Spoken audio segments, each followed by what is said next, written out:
आज आज काशी कला कस्तूरी का प्रोग्राम जीना इसी का नाम में आज हमारा स्पेशल प्रोग्राम है हमारे चैंपियन।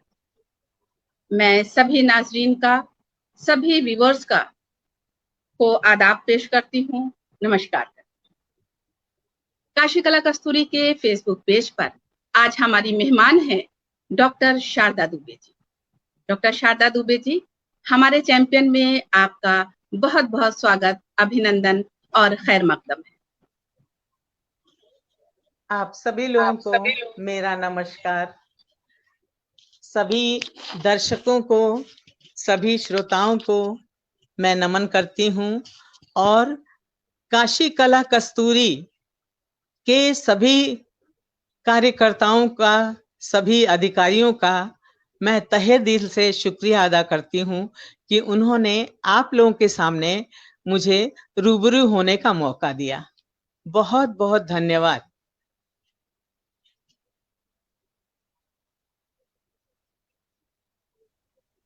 आपका भी बहुत बहुत धन्यवाद शारदा जी कि आप हमारे इस प्रोग्राम में आई, हम लोगों को मौका दिया अपनी बातों को सुनाने का।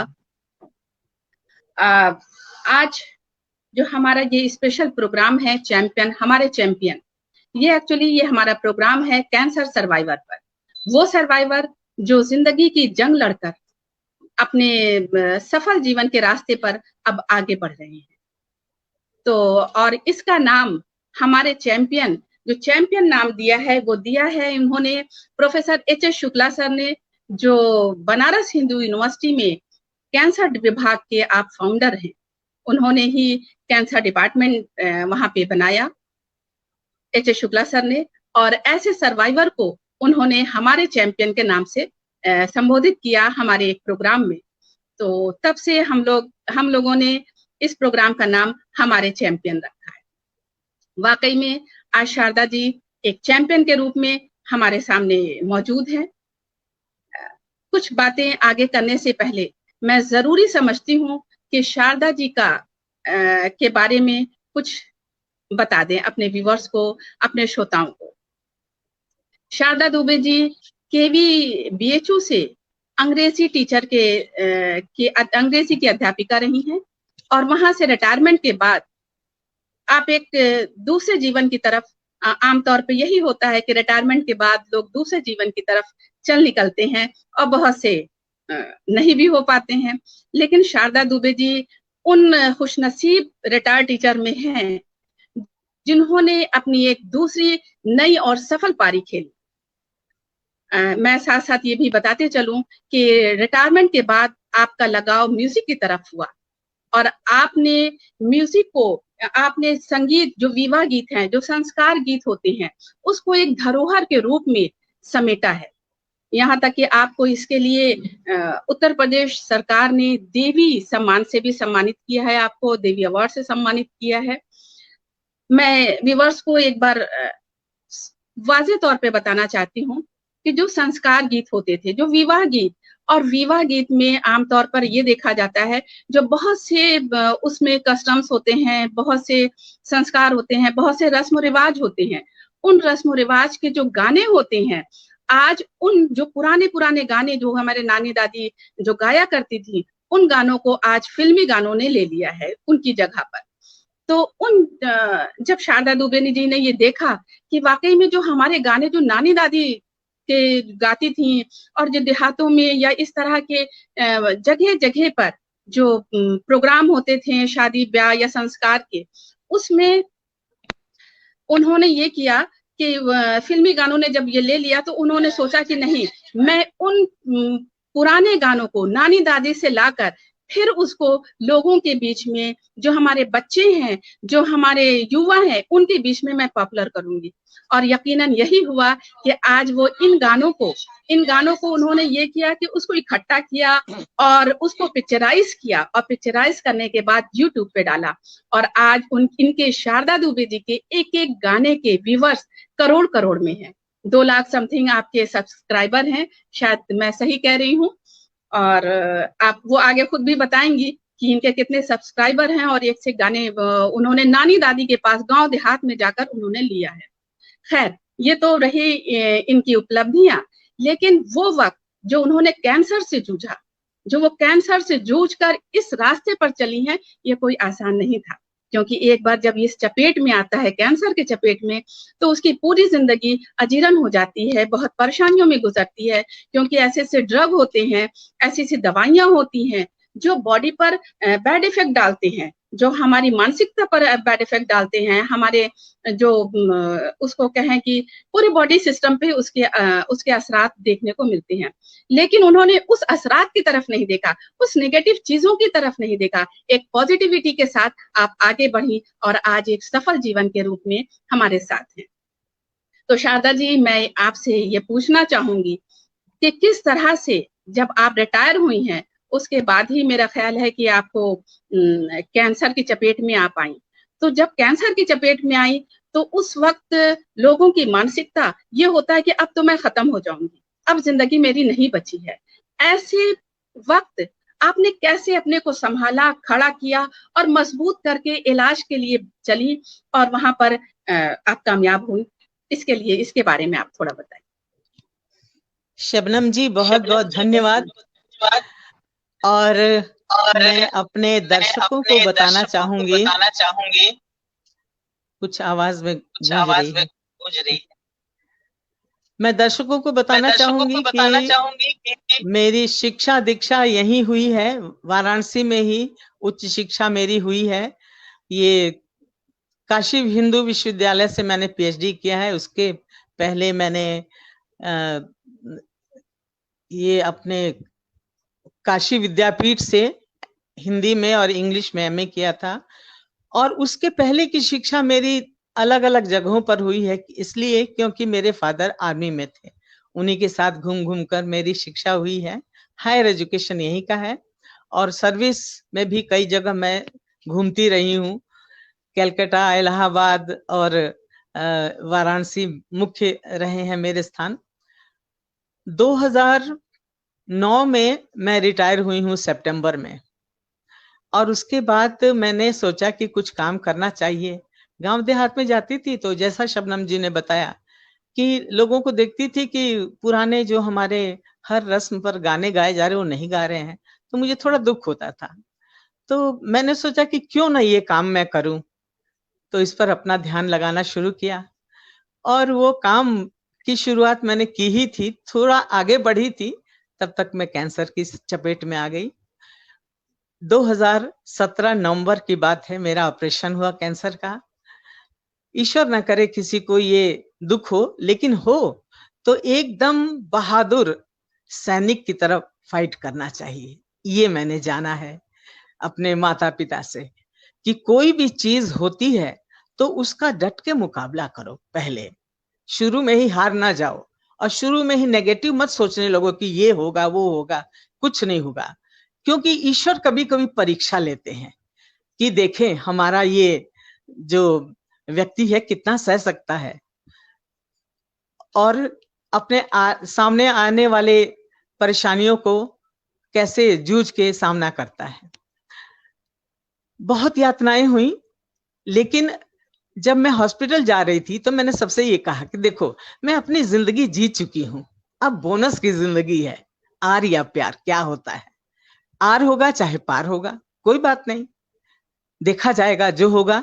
लेकिन मेरे मन में एक ललक थी जीने की, और हर चीज को मैंने यही सोचा ये कुछ क्षण के लिए है।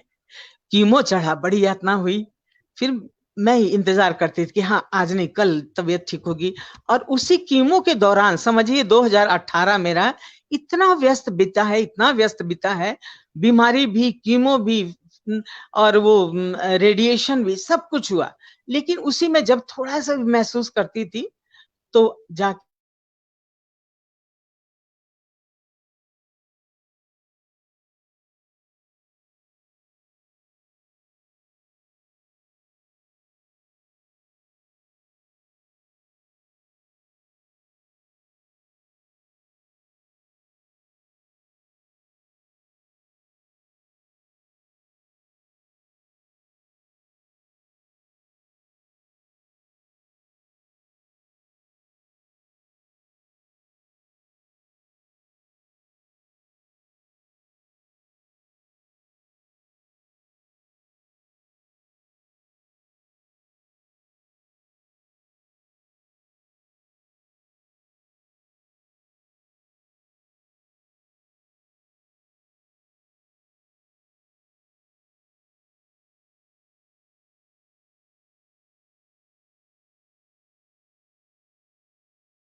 तो मैंने शारदा जी आप बोलिए। जी, बीच में थोड़ा गड़बड़ हो गया था।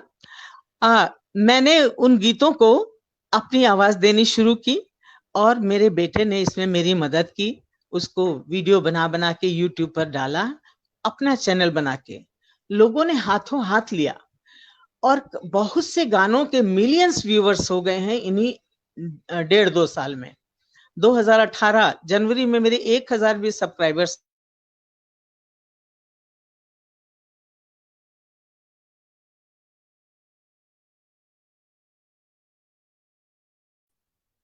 शारदा जी की बार बार आवाज रुक रही है।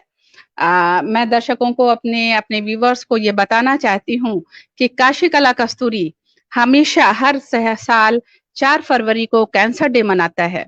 जो हमारी संस्था है ये हर साल कैंसर डे मनाती है 4 फरवरी को। और उसमें जो हमारे चैंपियन हैं, जो कैंसर सर्वाइवर हैं, जो जिंदगी की जंग जीतकर एक नई राहों पर निकल चुके हैं, उनको हम लोग बुलाते हैं। हाँ, देखिए शारदा जी फिर आ गई हैं। हाँ, ठीक है। तो मैं कुछ बोल रही थी, मैं इसको कर देती हूँ।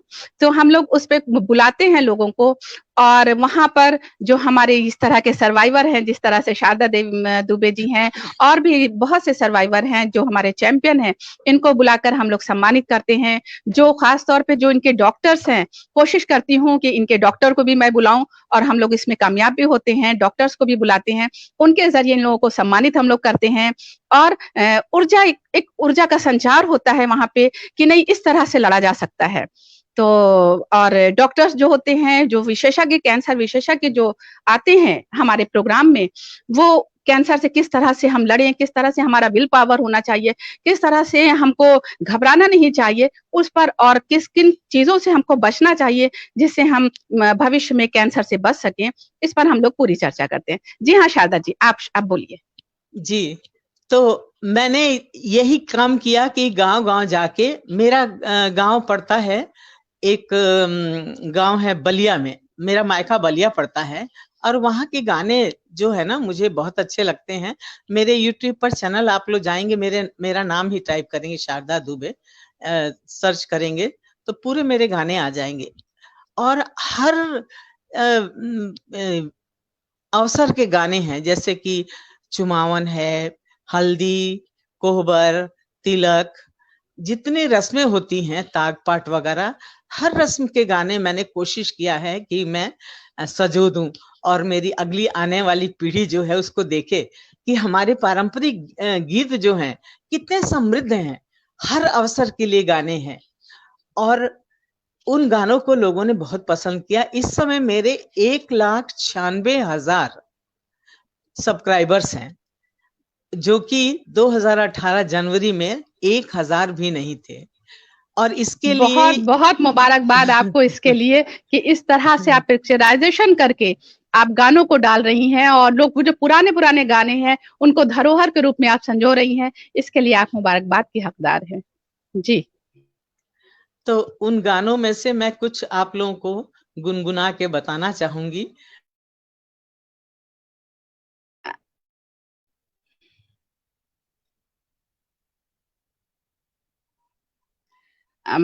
मुझे लगता है कि शारदा जी बार बार डिस्कनेक्ट हो रही हैं। कोई बात नहीं है, लेकिन शो चलता रहेगा, वो बार बार कनेक्ट होती रहेंगी, ऐसा नहीं है, क्योंकि वो हार मानने वाली नहीं है और प्रोग्राम भी चलेगा ही। जैसा कि मैंने बताया कि इस तरह के लोगों को बुलाकर, जो हमारे कैंसर सर्वाइवर हैं, जिसको लोग समझते हैं ये छूत की बीमारी है, ये इनसे दूर रहा जाए, कहीं हमको भी ना हो जाए, तो इस तरह की जो टेंडेंसी लोगों में होती है, जो मेंटेलिटी है, जो एक सोच है, उसको खत्म करना काशी कला कस्तूरी का अहम मकसद है कि इस तरह की चीजें लोगों में डेवलप ना हो, नहीं तो बहुत मुश्किल हो जाता है। और ये लोग भी, इनको प्यार की जरूरत होती है, मोहब्बत की जरूरत होती है, हिम्मत दिलाने की जरूरत होती है, क्योंकि ये कैंसर की जो जंग है वो हिम्मत से लड़ी जाती है। वो दवाओं से ज्यादा, अगर दवा अगर हमारा 50% है तो 50% हमारा विल पावर है, हमारी हिम्मत है। देखिए शारदा जी बार बार कनेक्ट हो रही हैं। जी, ना जाने आपकी क्यों ये डिस्कनेक्ट हो कनेक्टिविटी जा रहा थोड़ी, है। हाँ और जी जी जी जी जी। हाँ,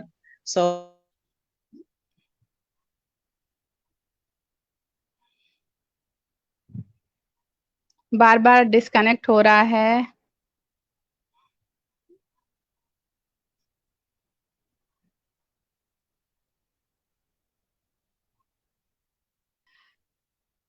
शारदा जी वाकई में बार बार डिस्कनेक्ट हो रही हैं। शायद नेटवर्क प्रॉब्लम है। आज दिन भर कुछ इस तरह की प्रॉब्लम रही भी है।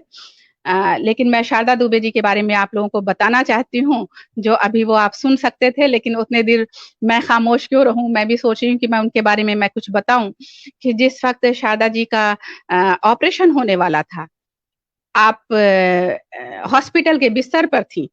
वहां पे अपने सभी दोस्तों को बुलाया, अपने सभी सखियों को बुलाया और कहा कि ठीक है, कल ऑपरेशन है, न जाने क्या होगा, इतनी दवाइयां चढ़ेंगी, हम कितने फिट रह पाएंगे या कितने नहीं। तो इसके लिए फिर उन्होंने ये किया कि सखियों के साथ रात में अंताक्षरी शुरू की और अंताक्षरी खूब खेला। उसके बाद सुबह आपका ऑपरेशन हुआ।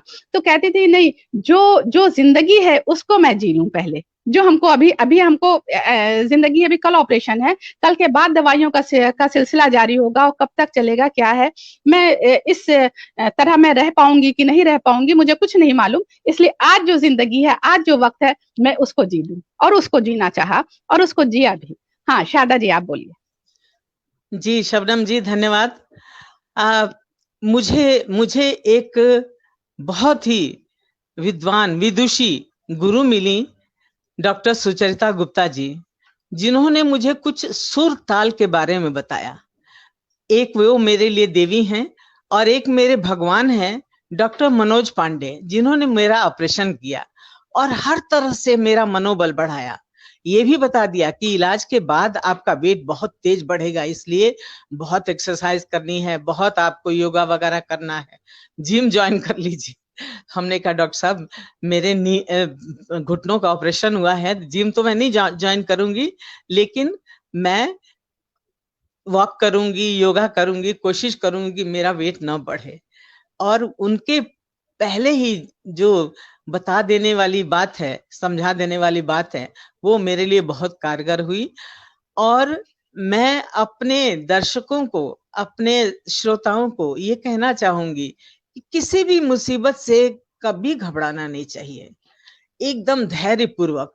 और एक और बात बहुत जरूरी मैं कहूंगी कि नेगेटिव बात करने वालों को एकदम मना करना चाहिए, अपने पास भी फटकने नहीं देना चाहिए, क्योंकि हम बातों से बड़े प्रभावित होते हैं। कभी कभी हम ना चाहते हुए भी हमारा मस्तिष्क प्रभावित होता है।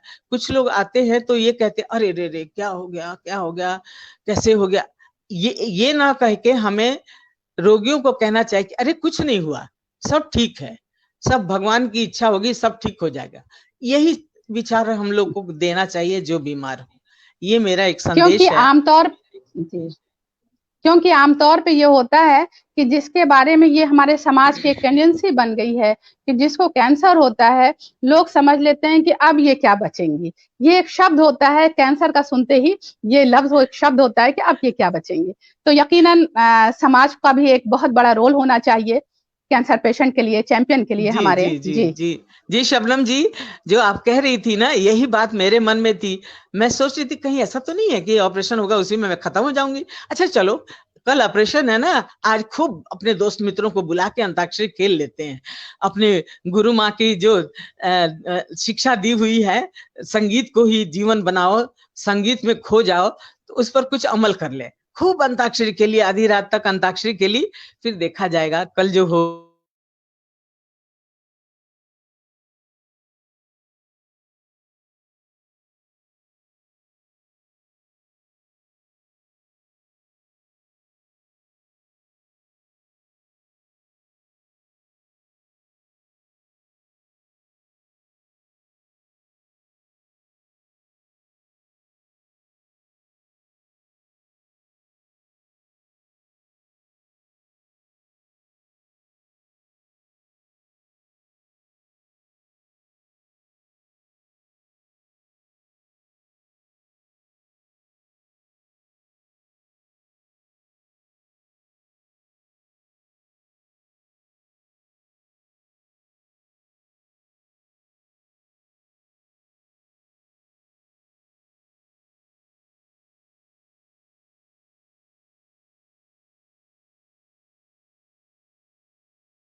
तो मैंने सोचा कि आर या पर, आज तो जी ले, आज मेरे पास जिंदगी है, कल देखा जाएगा। तो जब दूसरे दिन मैं ऑपरेशन के बाद मुझे होश आया, मैंने कहा मैं एकदम ठीक हूँ, कोई परेशानी नहीं थी, कोई कष्ट नहीं था, कोई दर्द नहीं था। तो थोड़ी देर बाद थोड़ा बहुत दर्द शुरू हुआ, उसको मैंने बहुत लाइटली लिया, और ऑपरेशन के 5वें दिन मैं स्कूटी चला रही थी अपने मोहल्ले में। देखिए ये हिम्मत होती, ये हिम्मत है, ये जोश है। लेकिन कीमो ने मुझे धराशायी कर दिया। लेकिन कुछ दिन के लिए, 22 दिन बाद कीमो चढ़ता था, 14-15 दिन तक मैं आराम करती थी, और 15वें-16वें दिन जाके स्टूडियो में गाना रिकॉर्ड करती थी। और मेरा बेटा जो है, उसने सचमुच मुझे नई जिंदगी जीने के लिए एक ललक दे दी। गीतों को इतना सुंदर सुंदर वीडियो बना के डाला कि लोगों ने बहुत पसंद किया, और तब मुझे लगा कि अरे मुझे तो अभी बहुत काम करने हैं, जल्दी जल्दी ठीक हो जाऊं, और इस उत्सुकता ने मुझे और जल्दी ठीक कर दिया। आप लोगों को बहुत बहुत धन्यवाद। आप देखिए जैसा कि शारदा जी, आप अपना वो म्यूट कर दीजिए, माइक म्यूट करिए, माइक वहां से नहीं, नीचे देखिए, वहां माइक लिखा होगा जी, माइक म्यूट कर दीजिए। हाँ, क्योंकि आवाज मेरी गूंज रही थी। तो आप देखेंगे किस तरह से शारदा जी ऑपरेशन के बाद चौथे दिन स्कूटी चलाकर 5वें दिन चली जाती हैं, और इस तरह से आप में जो हिम्मत है, ये कोई मामूली बात और अहम बात नहीं है। शारदा जी, एक चीज मैं ये पूछना चाहूंगी, उसके बाद आपने यहाँ से जो रेस होता था, क्या संपूर्णानंद स्टेडियम में भी आपने कुछ रेस जीती ऑपरेशन के बाद? तो माइक आप ऑन कर लीजिए, फिर बोलिए, माइक ऑन कर लीजिए। जी शबनम जी, ये मास्टर एथलेटिक्स मेरी बहू खेलती है, तो उसने मेरा भी नाम दर्ज करा दिया था 65 प्लस वाले एज ग्रुप में। यूपी कॉलेज में कंपटीशन था, वहां मुझे 4 मेडल मिले, क्योंकि मेरे ग्रुप एज ग्रुप की बहुत कम लेडीज थी। 400 मीटर, 200 मीटर, 400 वॉक और एक जेवलिन थ्रो, 4 मुझे मेडल मिले। और मैं तो बड़ी खुश हुई कि चलो कैंसर के बाद भी ये मुझे हासिल हो सकता है। तो उसके लिए मैं उसकी कृतज्ञ हूँ कि मुझे ले गई और मुझे खेलने के लिए उत्साहित किया। वैसे मैं जब स्कूल में थी शबनम जी, तो मैं एथलेटिक्स में भाग लेती थी, 100-200 metre, javelin throw, short put throw, और मैंने all over India, sorry all India भी खेला था स्कूल फेडरेशन में। तो टेंडेंसी तो थी ही, अच्छा लगा। और जब मैं 11th क्लास में थी तब एनसीसी में भी भाग लिया था मैंने। 26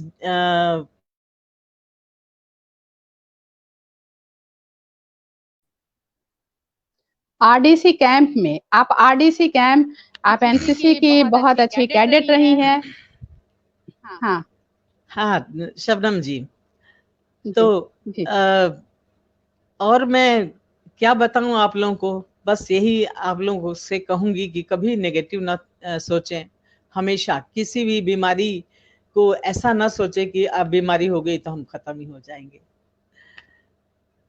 आप आवाज मेरी गूंजेगी, आप म्यूट कर दीजिए तो फिर मैं बोलूं। मैं शारदा जी, मैं ये आपसे कहना चाहती हूँ या पूछना भी चाहती हूँ कि किस तरह से आपके दिमाग में ये आया कि अब मुझे म्यूजिक की तरफ लौटना है, क्योंकि आप एक अच्छी एथलीट थी, आप एक अच्छी एनसीसी कैडेट थी, और जो आरडीसी कैंप, जो 26 जनवरी को आरडीसी कैंप होता है, परेड होता है दिल्ली राजपथ पर, आप वहां तक पहुंची हैं। तो आपका आफ्टर रिटायरमेंट आपको कैसे दिमाग में आया कि हमको ये काम करना है, इसको धरोहर के रूप में संजोना है, हम अपने दादी नानी के गीतों को, और इस उम्र में आप माशाल्लाह बहुत अच्छी और फिट दिख रही हैं, आपको नजर ना लगे, लेकिन फिर भी ये हिम्मत की बात है कि अंदर से इंसान वीक होता है, या इसके मतलब आप में इतना विल पावर है कि आप गांव में, देहातों में जाती होंगी, जो नानी, दादी, चाची, इस तरह के जो लोग होंगे, और वाकई में अगर उनके जाने के बाद तो ये चीजें, ये सब गाने खत्म हो जाएंगे। आपने उसको समेटने का किस तरह से सोचा कि हमको ये समेटना है, और आज आप एक सफल लोकगीत गायिका के रूप में जानी जाती हैं। तो किस तरह से आपके दिमाग में आया, या आप जब जाती हैं तो उस वक्त आपको क्या दिक्कतें होती हैं, लेकिन उन दिक्कतों को आप पार करते हुए आगे बढ़ती हैं? आप माइक ऑन कर लीजिए, माइक ऑन कर लीजिए।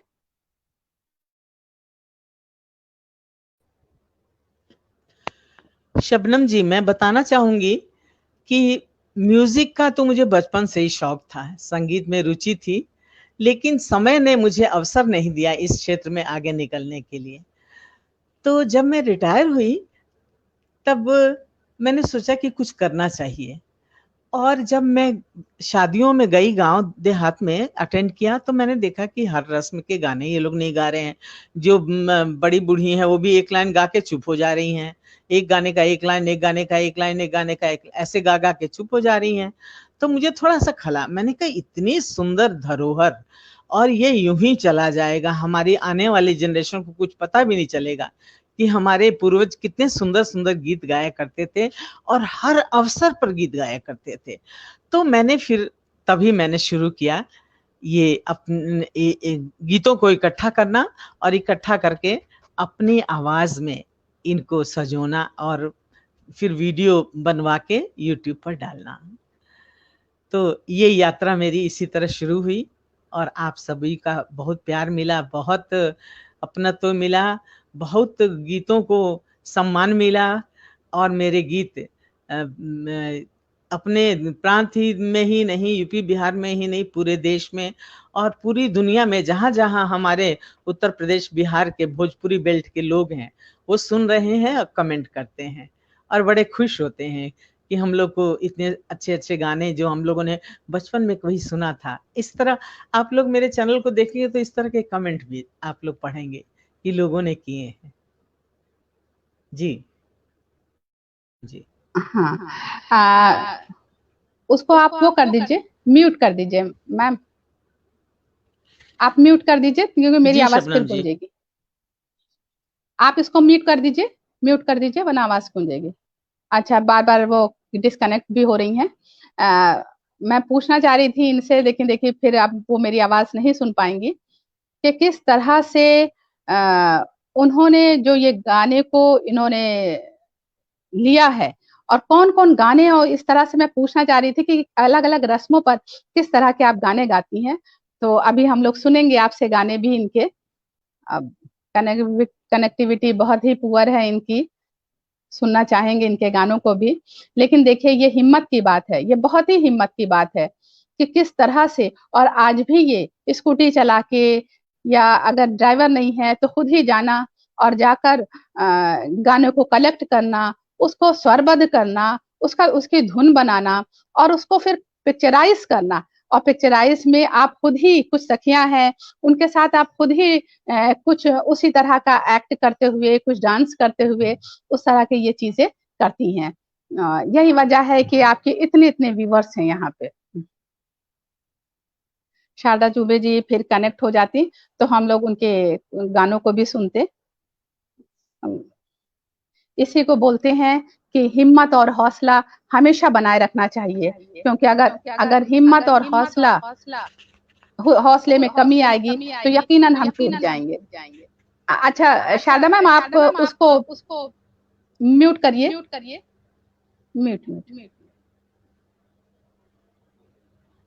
म्यूट नहीं हुआ, माइक को म्यूट कर दीजिए।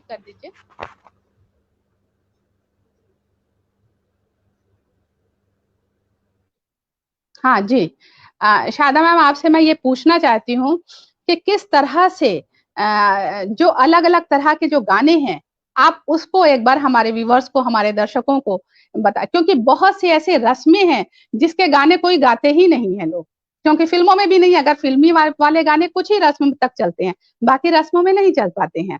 तो उस तरह के कुछ कुछ गाने जो रेयर गाने हों और जो आप इस तरह से गांव देहात से लेकर आप आई नानी दादी लोगों के पास से, चाची लोगों के पास से, तो अब हम लोग कुछ सुनना चाहेंगे जी। इसको आप वो कर दीजिए। हाँ शबनम जी, आप सही कह रही हैं, हर रस्मों के गाने हैं। और अभी तो मैंने शुरुआत की है, अभी तो मुझे बहुत गानों को इकट्ठा करना है और बहुत धरोहर जो है सजोना है। तो कुछ गानों की पंक्तियां मैं बताती हूँ, जैसे कि बारात आने वाली है, या शादी में तिलक उलक चढ़ गया है, लड़की घर में सगुन उठता है। तो सगुन उठने का गारी जो है गीत जो है, ये बताना चाहूंगी कि हमारे जो संस्कार गीत हैं उनमें एक गारी, एक प्रथा है। गारी मतलब कि छेड़छाड़ और चुहलबाजी और खिंचाई करते हैं दूल्हे की, समधी की, और जो तिलक चढ़ाने आते हैं वो तिलकहरू बोलते हैं उनको, और ताग पाट चढ़ाने आते हैं उनको। लेकिन मैं शुरुआत करती हूँ सगुन गीत से। शिव जी के गीत से शुरू होता है।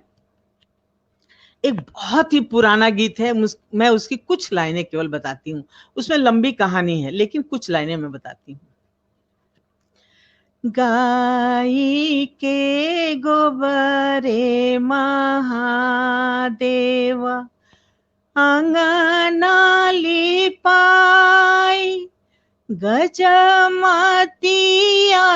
हो महादेव चौका पुराई, आहो चौका पुराई, सुनिए शिव शिव के दोहाई, आहो शिव के दोहाई, सुनिए शिव।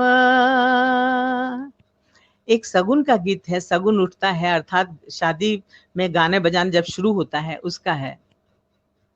अरे अरे सगुनी, अरे अरे सगुनी, सगुनवा ले ले जा, अरे अरे सगुनी, अरे अरे सगुनी, सगुनवा ले ले जा, अरे तो हरे सगुनवाए सगुनी होई है मोरे बियाह, अरे तो हरे सगुनवाए सगुनी होई है मोरे बियाह।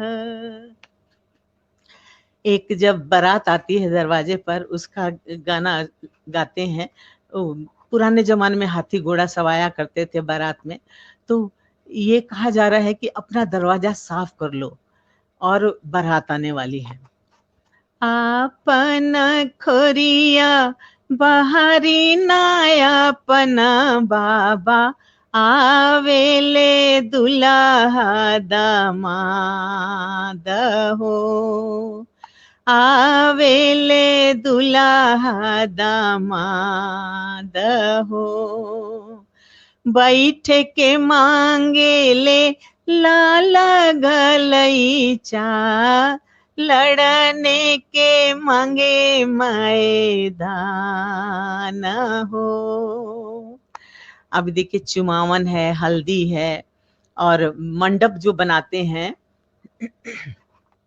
उसमें लड़की के विवाह में जो मंडप बनता है उसका एक गाना है, बहुत फेमस गाना है, बहुत लोग गाते हैं इसको, हर घर में गाया जाता है।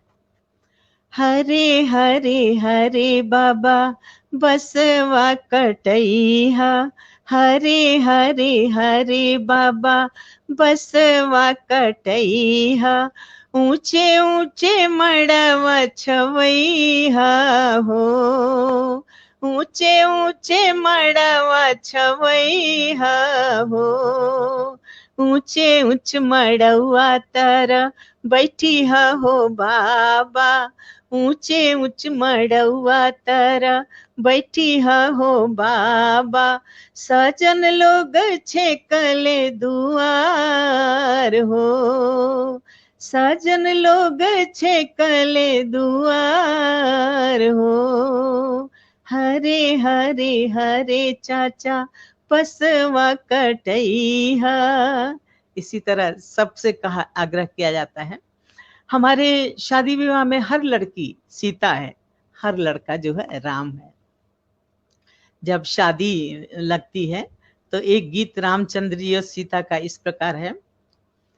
चलो देख आए रामचंद्र दूल्हा बने, चलो देख आए रामचंद्र दूल्हा बने, अपने अयोध्या राम मोरी संवारे, अपने अयोध्या राम मोरी संवारे, सिया जुड़वा संवारे, जनकपुर में सिया जुड़वा संवारे, जनकपुर में, चलो देख आए रामचंद्र दूल्हा बने। इसी तरह चुमावन का है, हल्दी का है। चुमावन का एक मैं थोड़ा सा सुनाती हूँ। चुम चुम चुमावन अम्मा सुहागिन चुमे दुल्हा जी के, चुम चुम चुमावन अम्मा सुहागिन चुमे दुल्हा जी के, चुम चुमी दे लिया शीसा जिया हो दुल्हा लाख बरिस, चुम चुमी दे लिया शीसा जिया हो दुल्हा लाख बरिस। इसी तरह हल्दी का, हल्दी में बाबा हो जनक बाबा धन रौरा बनी जी, कहवा के हरदी सचल रौरा बनी जी, कहवा के हरदी सचल रौरा बनी जी, हमरो सिया बेटी अति सुकुवर जी, सहलो ना जाला हरदिया के धाजी, सहलो ना जाला। एक बहुत ही प्रसिद्ध ये हल्दी का गीत है। कोई ऋणी तू मोरी रानी हो, कहवा के हरदी ऊपर कैलू आजू हो, हमरो सिया बेटी अति सुकुआर हो, सहलो ना जाला हरदिया के धाह हो, सहलो ना जाला हरदिया के धाह हो। इसी तरह कन्यादान का बहुत ही मार्मिक एक गीत है, लेकिन मैं थोड़ा सा सुनाना चाहूंगी। आजू के रतिया बाबा जगल रहिया हो, आजू घरवा चोरवा है हो, राउर बेटी के ले जइहे हो दुलारी, धिया के ले जइहे हो सुंदर, बेटी के ले जइहे हो। आजू के रतिया चाचा जगल रहिया हो, आजू घरवा चोरवा है हो, राउर बेटी के ले जइहे हो दुलारी, धिया के ले जइहे हो सुंदर, बेटी के ले जइहे हो। अच्छा, अब छेड़छाड़ के गाने भी जरा सुन लीजिए, कैसे हमारी जो है पीढ़ी गारी गाया करती थी। जैसे कि जी जी बिल्कुल बिल्कुल बिल्कुल बिल्कुल समधी आए तिलक उलक चढ़ाने के लिए, तो उनके लिए है गारी एक, समधी को गारी सुनाओ सुनाओ मेरी सखियों, स्वागत में गारी सुनाओ सुनाओ मेरी सखियों, समधी को गारी सुनाओ। समधी के सिर पे टोपी नहीं है, समधी के सिर पे टोपी नहीं है, लाल दुपट्टा ओढ़ाओ ओढ़ाओ मेरी सखियों, स्वागत में गारी सुनाओ सुनाओ प्यारी सखियों, स्वागत में गारी सुनाओ। अब देखिए, वो भसुर आते हैं ताग पात चढ़ाने, गहना वना साड़ी ओड़ी लेके, तो उनको कैसा खिंचाई कर रही हैं सब सखियां। गहना गहना सोर कैला टिकवो ना ले अइला हो, गहना गहना सोर कैला टिकवो ना ले अइला हो, दूर छिया भसुर तो के लजियो ना लागे हो, दूर छिया भसुर तो के लजियो ना लागे हो। अब दूल्हे जी को भी छोड़ती नहीं है सब, क्या कह रही हैं देखिए सखियां।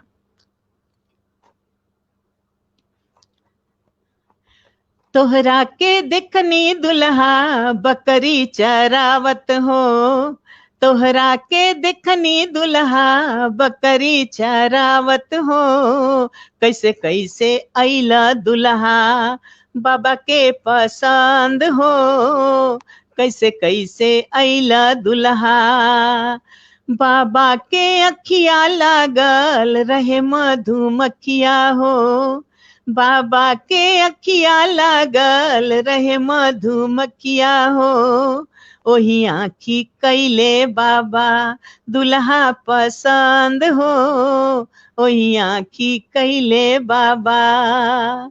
रस्मों की तो शबनम जी बहुत लंबी चौड़ी लिस्ट है, भजन वगैरह भी बहुत हमारे धरोहर में शामिल है, जैसे कि एक अति प्राचीन देवी गीत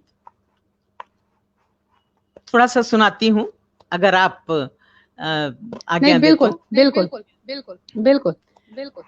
निमिया की डाढ़ मैया लावेली झूलुआ हो कि झूली झूली ना, हो कि झूली झूली ना, मैया गावेली गीतिया हो कि झूली झूली ना, झूलत झूलत मैया के लगाली पियसिया हो कि चली भैली ना, हो कि चली भैली ना, मलहोरिया आवास मैया चली भैली ना, सूतला बाड़ू की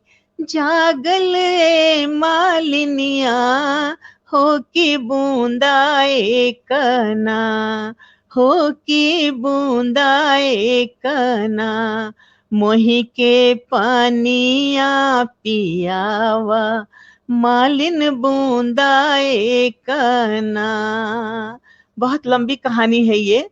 फिर मालिन पानी पिला देती है, खूब आशीर्वाद देती है, लेकिन जब मालिन को आशीर्वाद मिलता है, देखिए हमारी संस्कृति क्या है, तो वो देवी से कहती है कि जैसे हमको आपने आशीष दिया, मेरे पूरे गांव को दीजिए, मेरे सभी अपने सभी भक्तों को आशीर्वाद दीजिए, जग भला तो आप भला। जैसे आजकल कोरोना है, लेकिन सब ठीक रहेंगे तब हम भी ठीक रहेंगे, ये हमारा जी पहले से ही चलता आ रहा है। तो अभी तो आपके पास समय भी नहीं है, मैं तो गाती रहूंगी।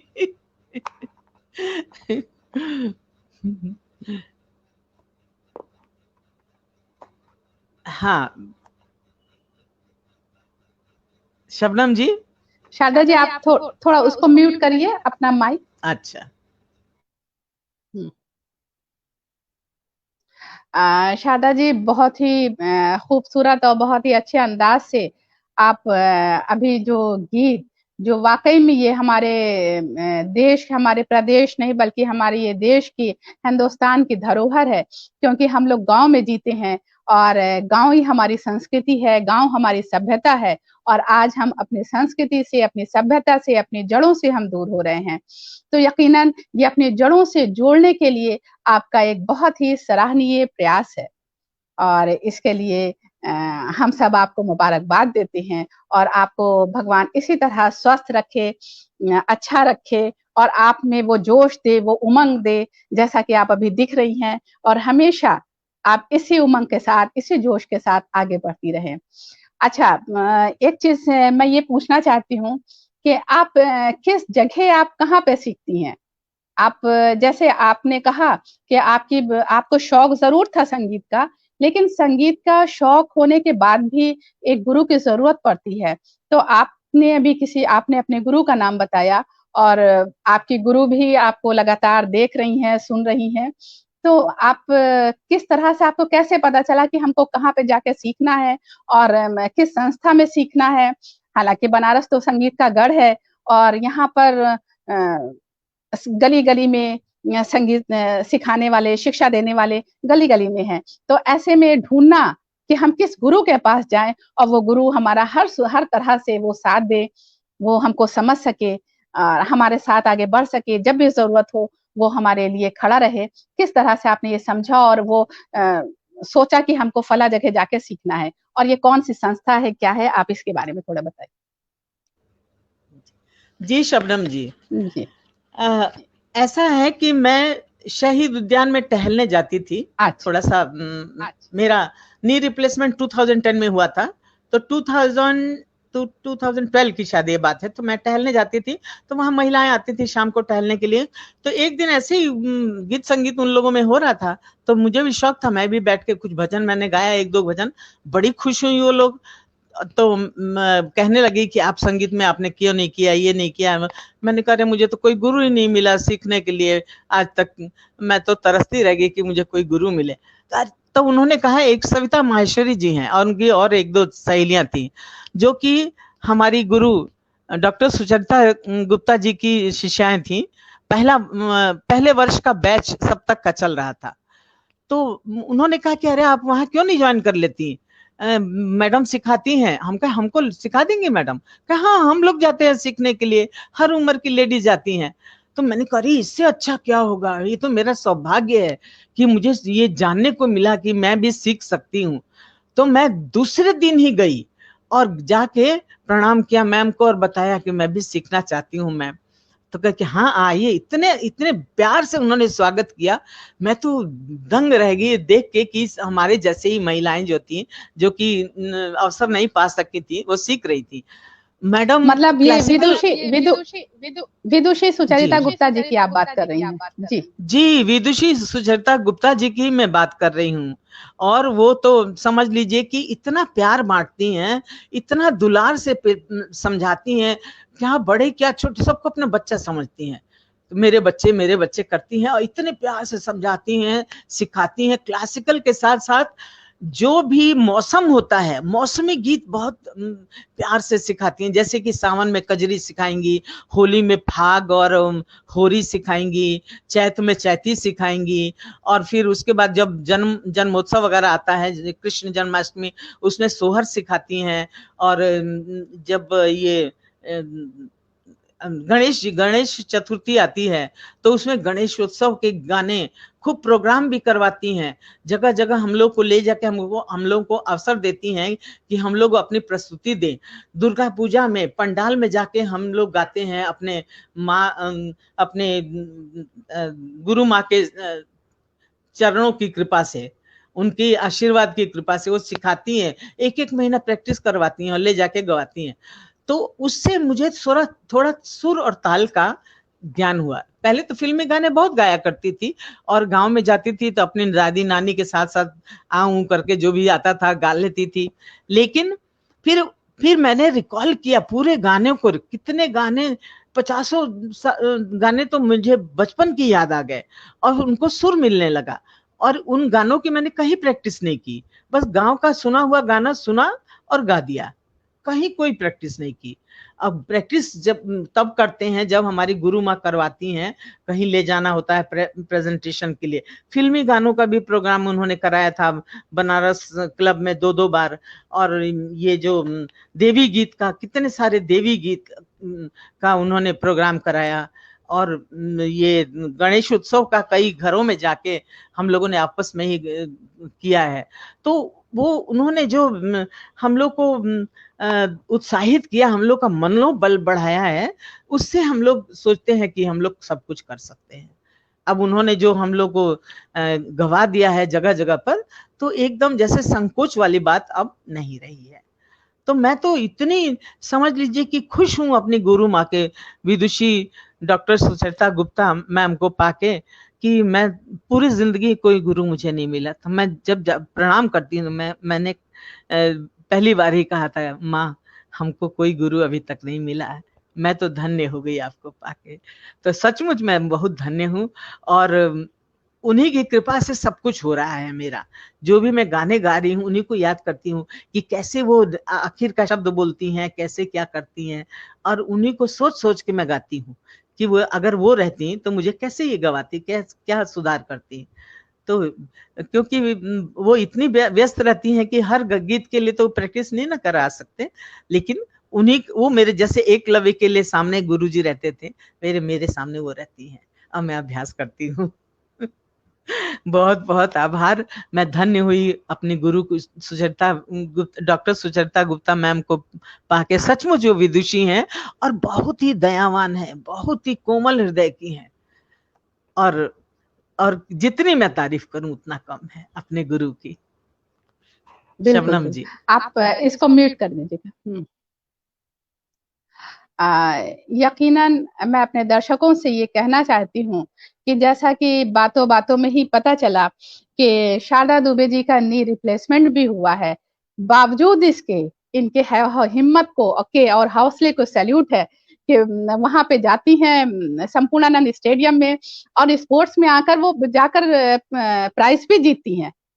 कि बताइए कि जिसके नी रिप्लेसमेंट हो, कैंसर से इतने लंबे टाइम तक जूझा हो और दवाओं की एक लंबा साल चला हो, बॉडी पर एक बैड इफेक्ट पड़ा हो, लेकिन चूंकि दिमाग में नेगेटिविटी नहीं थी, दिमाग में एक हौसला था, एक हिम्मत थी, एक पॉजिटिविटी थी कि नहीं मुझे इस तरह से जीना है, जो जिंदगी है उसको भरपूर जीना है और कुछ करके जीना है।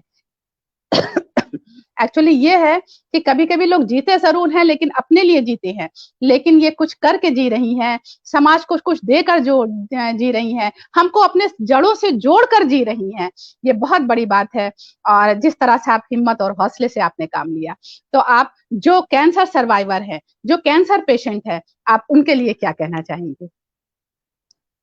अच्छा, एक बार मैं ये भी कहना चाहती हूँ कि जिस तरह से इन्होंने गाना सीखा कि मैं दर्शकों से कहना चाहूंगी कि जो यूट्यूब पे डॉक्टर शारदा दुबे टाइप करने पर ये इनके सारे गाने आएंगे, तो आप देखिएगा कि बाद में इन्होंने सीखना शुरू किया और उसको इतने अच्छे से इनके गुरु ने इनको सिखाया कि अब वो खुद सारे गानों को पिक्चराइज करती हैं और खुद धुन बनाती हैं, कंपोज करती हैं, गाती हैं। ये भी कोई मामूली बात नहीं है कि इस उम्र में इतना मेहनत करना, इतने लगन के साथ। तो लगन और हिम्मत ये बहुत बड़ी चीज है जो हमको आगे ले जाती है, जो शारदा दुबे जी को देखकर महसूस हो रहा है।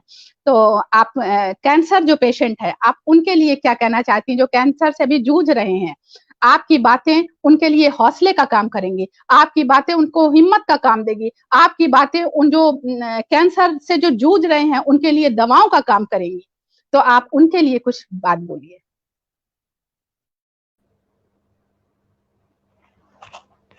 जी शबनम जी,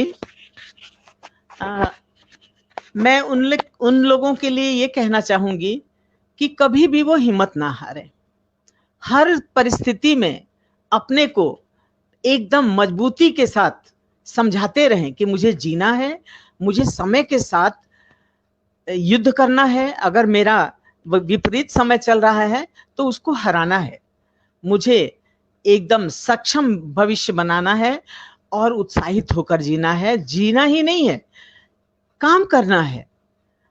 काम करने की जहां तक बात है, काम करने के लिए कोई उम्र नहीं होती है। ये देखना है कि हमको क्या अच्छा लगता है, हम क्या कर सकते हैं। तो छोटे से ही रूप में कुछ भी, जिसको सिलाई आती है, कढ़ाई आती है, बुनाई आती है, खाना बनाना आता है, कपड़े सिलना आता है, गाना गाना आता है, बजाना आता है, वो कुछ भी जितने दुनिया में काम है, हर उम्र के लिए काम कुछ ना कुछ है। बस आंख कान खुले रखने हैं और अपने परिवार में बताना है कि हम ये करना चाहते हैं, हम कर सकते हैं। वो लोग हो सकता है कुछ नेगेटिव बात भी बोले कि तुम नहीं कर सकते, ये कर सकते हो, ठीक होने पर नहीं कर सकते। आप मन में रखो कि मुझे कैंसर हुआ है, मैं ठीक हो जाऊंगी या हो जाऊंगा, मैं ये काम करूंगा या ये काम करूंगी। तो अपने मन में सजोते रहो, सपने देखते रहो। सपने देखना बहुत जरूरी है। जब तक आप सपने नहीं देखोगे उसको साकार नहीं कर पाओगे। आप सपने देखो, लेकिन हाँ ये नहीं हम कह रहे हैं कि ऐसे सपने देखो कि जो कि आपके सीमा के अंदर नहीं है। सीमा के अंदर बहुत सारे काम है। खूब उत्साहित होके अपना इलाज भी कराइए, रो रो के नहीं। जीना है तो रो के भी जीना है, हंस के भी जीना है। क्यों ना हम जिए तो हंस के जिए, मुस्कुरा के जिए। रोते हुए क्यों जिए? कोई जरूरत नहीं है रोने की। युद्ध करने की जरूरत है, फाइट करने की जरूरत है, समय को हराने की जरूरत है। मैं कैंसर से पीड़ित लोगों को, कैंसर वाले घर के लोगों को भी ये कहूंगी कि वो लोग भी हार ना माने कि हमारे घर में कैंसर पेशेंट है और हमें उसकी सेवा करनी है। कुछ दिन सेवा करोगे, उसको खड़ा कर दो, उसको फिर जीने की ललक दे दो। कुछ ऐसा काम दे दो जिसमें उसकी रुचि हो, तो रात दिन एक करके भूल जाएगा कि हम बीमार थे कभी, जैसे हम कर रहे हैं। हम तो भूले ही रहते हैं, हमें याद नहीं रहता है कि हमारा नी रिप्लेसमेंट हुआ था, हमें कैंसर। बस दवाइयां खाते हैं तो याद रहता है कि क्यों खा रहे हैं। तो फिर मैंने सोचा कि आदत पड़ गई है, दवाई खानी है तो खानी है बस। तो शबनम जी, तो मैं तो यही सोचती हूँ, इसलिए हंसते मुस्कुराते दिन काट रही हूँ। नेगेटिव कोई चीज होती है उसको भी पॉजिटिव ले लेती हूँ, इसलिए कि जीना है तो कैसे से जियो, वरना वो भी क्या जीना है। यही है शबनम जी। और थैंक यू वेरी मच मेरे व्यूअर्स को, मेरे श्रोताओं को, मेरे दर्शकों को। और सबसे ज्यादा धन्यवाद और आभार मैं व्यक्त करती हूँ काशी कला कस्तूरी को, शबनम जी को, हमारी डॉक्टर सुचरिता गुप्ता जी को, डॉक्टर चंद्रकला जी को बहुत बहुत आभार व्यक्त करती हूँ, बहुत बहुत धन्यवाद ज्ञापित करती हूँ। और उम्मीद है कि ऐसे ही मुझे आप लोग अवसर देते रहिएगा कि आप लोग के सामने मैं रूबरू हूँ। Thank you.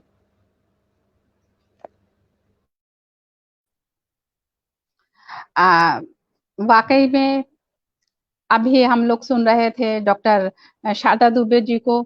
यकीनन उनकी बात हम लोगों को हौसला देती है, हिम्मत देती है, जीने में के लिए एक उमंग देती है। और जैसा कि आपने कहा कि देखिए प्रोफेसर चंद्रकला त्रिपाठी जी लगातार लगी हुई थी और लगातार मैसेजेस कर रही थी कि आपके लिए, और आपकी गुरु भी आपको सुन रही थी। जैसा कि मैंने महसूस किया है, जब मैं कैंसर पेशेंट के बीच में जाती हूँ या जब भी मैं हॉस्पिटल में मैं देखती थी कैंसर पेशेंट को, तो मैं ये देखती थी कि नहीं, अगर इनके सर पे हाथ कोई रखेगा तो ये कमजोर बनेंगे, इनके पीठ पे हाथ रखा जाए। सर पे हाथ रखने पर इंसान कमजोर पड़ता है। जो अभी वो हिम्मत बांधे होता है उसके आंख से भर भर भर आंसू गिरने शुरू हो जाते हैं। लेकिन पीठ पे हाथ रखने पर जिसने पीठ ठोक दी, नहीं तुम आगे बढ़ो, नहीं कुछ नहीं होगा, तुम बिल्कुल ठीक होगे, तो यकीनन उसके में एक एनर्जी आती है, आगे बढ़ने का, एक जीने का उत्साह और उमंग पैदा होता है। इसलिए मैं चाहती हूँ कि कभी भी जो दुखी हैं, जो कमजोर हैं, मतलब जो इस तरह के मर्ज में मुब्तला हैं, इस तरह की बीमारी में हैं, उनके सर पे हाथ ना रखिए, उनकी पीठ ठोकिए कि नहीं आप आगे बढ़िएगा। और मैंने ये देखा कि इसका बहुत असर पड़ता है। अगर इंसान को कमजोर करना है तो सर पे हाथ रखिए, और अगर उसको आगे बढ़ाना है, उसको मजबूत करना है तो उसकी पीठ ठोकिए, तो वो अपने में एक एनर्जी महसूस करेगा। तो इस तरह से आपकी बातें वाकई में एनर्जेटिक थी। हम लोगों को लगा कि इस तरह से जीना चाहिए जिस तरह से आपने जिया है और जिस तरह से आप जी रही हैं और लगातार आप काम कर रही हैं। वरना आमतौर पे 70 ईयर्स से जो एबव होते हैं वो घर बैठ जाते हैं, उनके तमाम तरह की परेशानियां, दिक्कतें होती हैं, और जिसने इतने लंबे ट्रीटमेंट से जो गुजरा हो तो उसकी परेशानियां तो और उसकी दिक्कतें तो और ज्यादा होती हैं, और शायद उन दवाओं का जो साइड इफेक्ट है आप उसको भी झेल रही होंगी। लेकिन फिर भी दिमाग को आपने मजबूत रखा है कि नहीं, तकलीफें अपनी जगह पे हैं, काम हमारे अपनी जगह पे हैं, हमको कुछ देना है समाज को और देकर जाना है। जैसा कि आपने कहा कि हमको सिर्फ जीना नहीं है बल्कि करना है और इस समाज को कुछ देकर जाना है, जैसा कि आप कर रही हैं। तो इसी के साथ शारदा जी आप म्यूट कर दीजिए 1 मिनट। इसी के साथ मैं अपनी बातों को यहाँ पर ख़त्म करती हूँ और इसी उम्मीद के साथ कि हम लोग इसी तरह से एनर्जेटिक रहेंगे और जो हमारे कैंसर पेशेंट हैं वो हम उनको अपना वो चैंपियन बनाएंगे समाज के लिए। यकीनन ऐसा ही होगा। इसी उम्मीद के साथ मैं डॉक्टर शबनम आप सबसे विदा लेती हूँ। नमस्कार। लीव कर दीजिएगा।